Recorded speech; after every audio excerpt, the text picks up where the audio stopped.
Et il y en a. La Christologie. Deuxième leçon. La Christologie, c'est vraiment connaître la nature de Christ, de Jésus.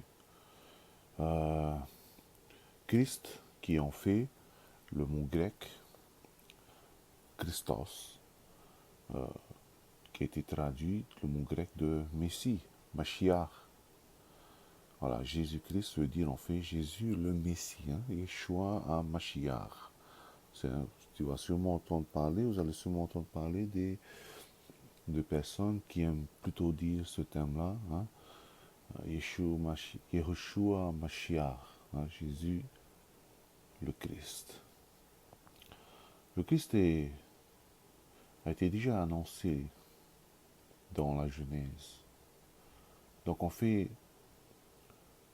4000 ans avant Jésus-Christ, dès la formation de la terre, le Messie a déjà été annoncé par lui-même, par Jésus lui-même.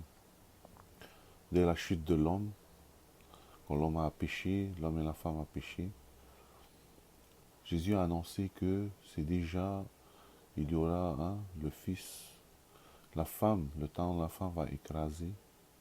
Et durant tout l'Ancien Testament, il y a eu des centaines de prophéties qui, qui ont prédit la venue du Messie, de quelqu'un qui va ôter le péché.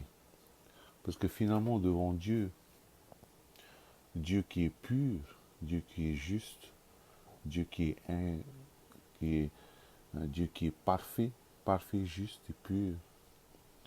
Et il a son royaume. Son royaume nous demande des personnes qui sont pures et sont parfaits. Mais nous, en tant qu'êtres humains, à cause du péché, ben, nous sommes injustes, nous sommes imparfaits et nous ne sommes pas saints du tout. Et c'est juste Jésus qui est en nous qui nous rend saints, qui nous rend justes et parfaits. Ce n'est pas la loi, ce n'est rien d'autre. La loi, c'est un peu comme quand tu te brises un bras, quand tu te casses un os, et qu'on te montre une photo. Et la photo de la radio montre que ton bras est cassé. Il y a un os qui est cassé. Et ça, c'est la loi. La loi nous montre que nous sommes pécheurs et que nous ne pouvons pas arriver au niveau de cette loi de Dieu, de cette loi parfaite. Personne ne peut. Il y a juste Jésus qui a pu faire. Et ce Jésus, cet homme parfait, est venu, il accomplit toute la loi, c'est pour ça qu'il a dit, je suis venu pour accomplir la loi. Et cet homme parfait est devenu le sacrifice. Car nous, humanité, nous méritons la mort devant Dieu. Nous méritons la mort parce qu'on s'est rebellé. Adam s'est rebellé et donc il a eu ce virus du péché. Dans Romains, il est écrit qu'au travers de l'homme, le péché est entré dans ce monde. C'est pour cela que Jésus n'a pas eu de père terrestre. Donc le péché n'était pas en lui. Mais nous avons hérité ce virus qui est le péché de Adam. Et ce virus est en nous. C'est comme, par exemple, mon papa il a la peau marron. Et de mon papa, j'ai hérité cette peau qui est marron. Et donc, si je veux, avec génération en génération, là, je transmets ce gène. Et de Adam jusqu'à nous, il nous a transmis ce gène qui est le péché. Et donc Dieu regarde cela et dit, tu ne peux pas entrer dans mon royaume. Mon royaume est parfait. Et tu dois mourir. L'humanité doit mourir. Il doit y avoir un sacrifice. Et même en sacrifice à moi, je peux pas me sacrifier pour ma femme, par exemple. Parce que déjà, je suis imparfait. Je dois mourir déjà pour moi-même. Ma femme doit mourir pour elle-même. Mon papa doit mourir pour lui-même. Ma maman parce qu'eux sont déjà imparfaits. Mais Jésus qui est parfait, il est mort, et lui peut mourir pour moi. Parce que lui, il n'avait pas besoin de mourir. Et donc il est mort, il peut donner son sacrifice à d'autres. Et donc nous, en ayant cette foi en lui, nous acceptons ce sacrifice et nous devenons justes devant Dieu. Nous devenons parfaits, et justifiés au travers de Jésus-Christ. Pas en respectant la loi, pas en devenant de bonnes personnes, pas en allant à l'église tous les samedis, dimanches, samedi, mardi, pas en allant prêcher, rien du tout. Juste en Jésus-Christ. Et voilà. Et donc ce Messie qui allait changer, qui allait ôter ce péché, a été prédit depuis des milliers et des milliers d'années. Et en fait, qui est plus parfait que Dieu? Personne. Qui est aussi parfait que Dieu? Personne. Et donc c'est Dieu lui-même qui a dû devenir homme pour avoir ce sacrifice. Et donc dans cette leçon, on va aller juste un peu vite. Je vais juste donner des dizaines de versets prouvant que vraiment Jésus est le Messie qui allait venir et Jésus est Dieu. Ok? Voilà, déjà on peut voir bien sûr dans Jean 1.1 et le verset 14, au commencement était la parole, et la parole était avec Dieu, et la parole était Dieu. Il y a aussi dans Jean 10.30, moi et le Père, nous sommes un. Il y a dans Ésaïe 9.6, dans d'autres Bibles c'est 9.5, hein, et un enfant nous est né, et le gouvernement sera sur ses épaules, et il sera appelé conseiller du puissant, Dieu puissant, prince de paix. Hein. Ou dans Jean 20.28, où Thomas lui a dit, mon Seigneur et mon Dieu. Ou dans Jean 8.58, en vérité, je vous le dis, avant Abraham, je suis. Le mot ego et imi, hein, je suis. Ego et imi, c'est le mot grec. De ce que Dieu a dit devant, dans le buisson ardent. Je suis celui qui suis. Je suis. Je suis. Et donc là, Jésus dit, avant Abraham, je suis. Ego et imi. Quand tu dis, par exemple, moi, une personne, je suis Charles, je suis Matt, je suis... Voilà. Le mot, c'est plutôt Amy, Matt, Amy, Nicolas, Amy, Eric. Hein.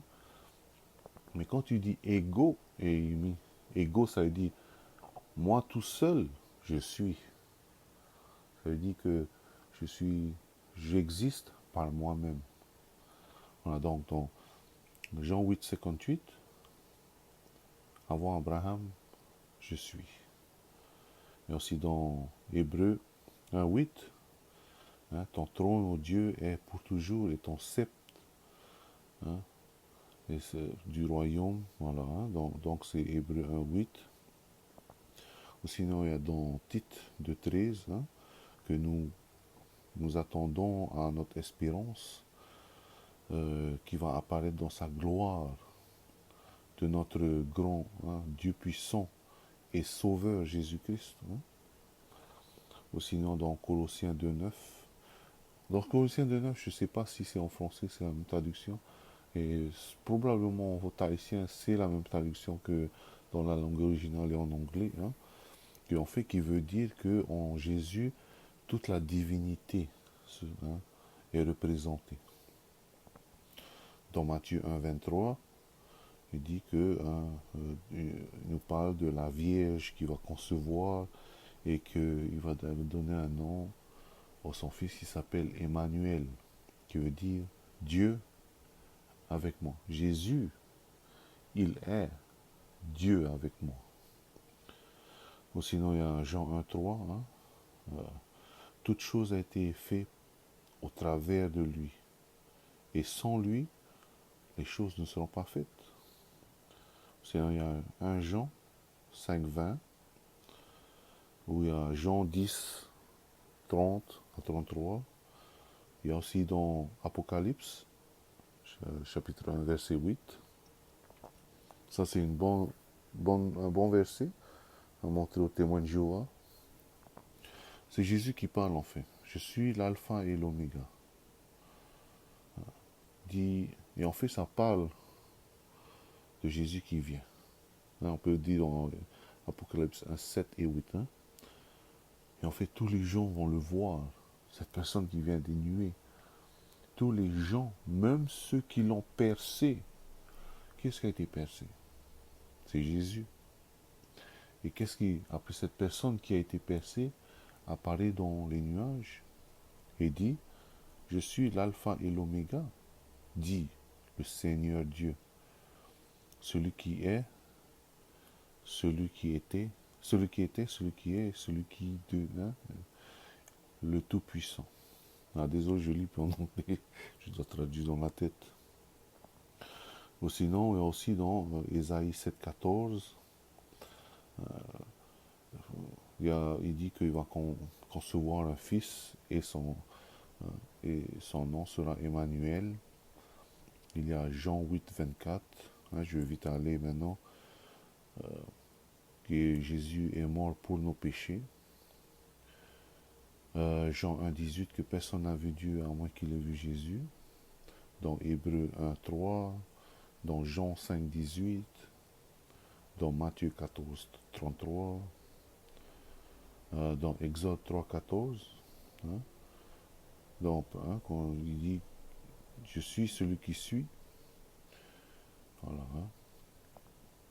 Et dans Ésaïe 44,16, 2 Pierre 1,1, 1 Corinthiens 8,6, Matthieu 28, 19, quand il dit et je vous baptise au nom du Père, du Fils et du Saint-Esprit. Voilà, c'est une personne. Parce que si c'était trop à Dieu, ce serait et je vous baptise au nom du Père, au nom du Fils, au nom du Saint-Esprit. Non, non, non. Là, c'est juste au nom du Père. Ça veut dire on fait avec la volonté, avec le pouvoir. Quand tu dis en ce temps-là, il ne faut pas oublier, quand tu dis je viens au nom de, avant c'était au nom de tel roi, de tel roi, mais là je viens au nom du Père, avec la volonté, le pouvoir, au nom du Père, du Fils et du Saint-Esprit. Il y a aussi dans Matthieu 28, 9 qui parle que Jésus doit être, qui peut être adoré, parce qu'on fait que Dieu peut être adoré, et là on voit que Jésus est adoré. Il y a aussi dans Colossiens 1,16 que tout a été créé par Jésus. Il ne faut pas oublier dans Genèse 1,1 que Dieu a créé le ciel et la terre, et dans Colossiens 1,16 on dit que Jésus a tout créé. Dans Jean 10, 33,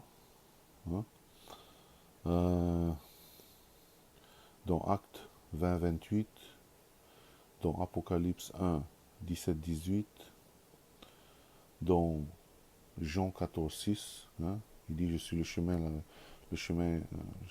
et la vie, et nul ne vient au Père que par moi. Dans Hébreux 1, 1, 3, qui dit que avant Dieu parlait au travers des prophètes, mais maintenant il parle au travers de sa parole qui est Jésus. Il ne faut pas oublier que dans Genèse, qui est-ce qui a créé? Dieu dit. Qui est-ce qui est en action là? La parole. Dieu dit, fais ça. Dieu dit. Voilà. Il y a aussi dans Acte 4, 12. Acte 4, 12, il y a Romains 9, 5, Matthieu 28, 18, Ésaïe 44, 24. Ésaïe 44, 24 qui dit je suis le Seigneur et j'ai fait toutes choses. J'ai fait toutes choses. Et dans Colossiens on dit Jésus a fait toutes choses. Voilà. Donc déjà là on peut voir la relation tu fais une connexion entre les deux versets et ça montre que Jésus est Dieu.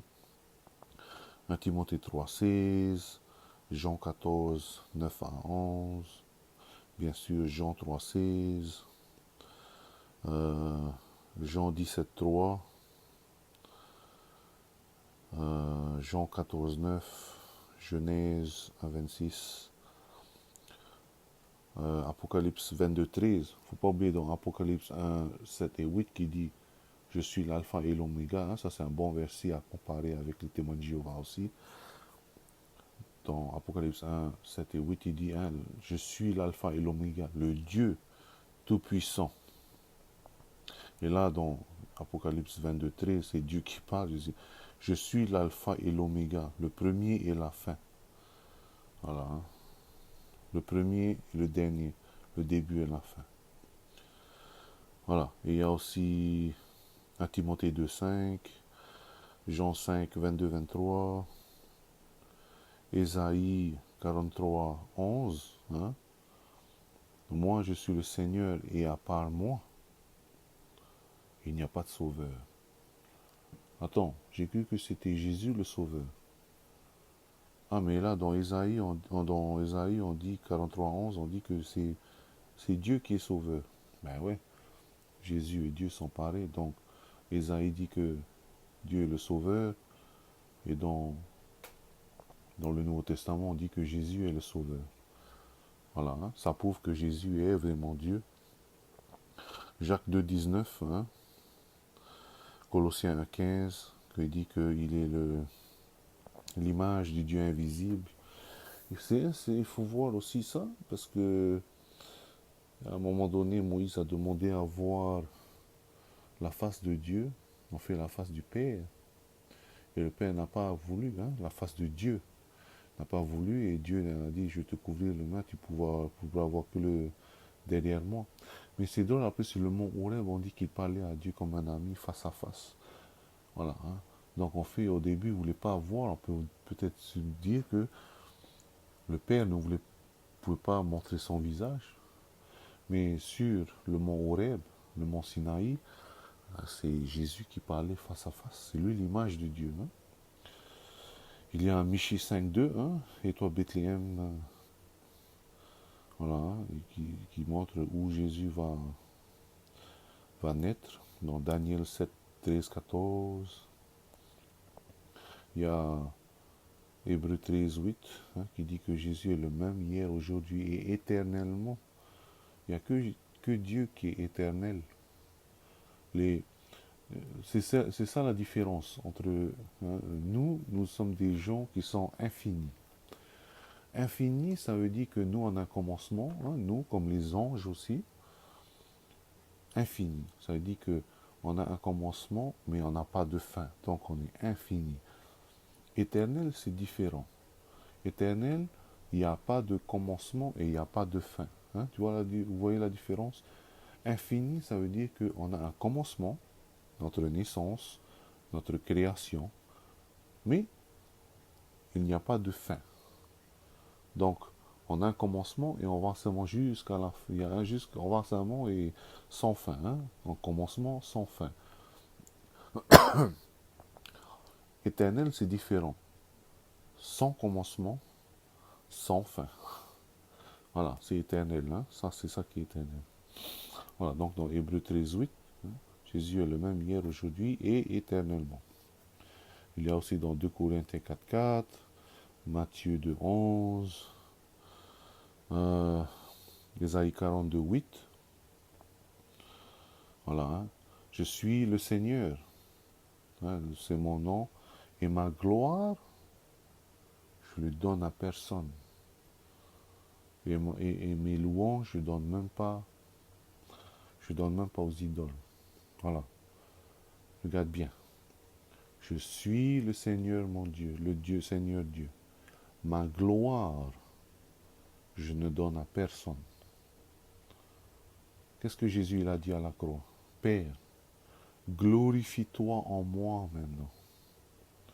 Attends, si Jésus n'est pas Dieu comme les témoins de Jéhovah le disent, Dieu ne peut, ça veut dire qu'il a menti alors dans Ésaïe 42, 8. Non, Ésaïe 42:8 dit, ma gloire, je le donne à personne. Il dit qu'il n'y a que Dieu qui est glorieux, glorifié. Et Jésus a bien dit à la croix, Père, glorifie-toi en moi maintenant. Voilà. Ça prouve que Dieu a une nature divine. Il y a Genèse 1:1, ouais, hein, Jean 17:8. Voilà, hein, ben Jean 17:8, voilà. Père, glorifie-toi en moi. Hein. Il y a Jean 8:28. Hébreux 4:15. Il y a 2 Corinthiens 5:21. Jean 14:10. Jean 5:17 et 18. Jean 4:24. Matthieu 27:46.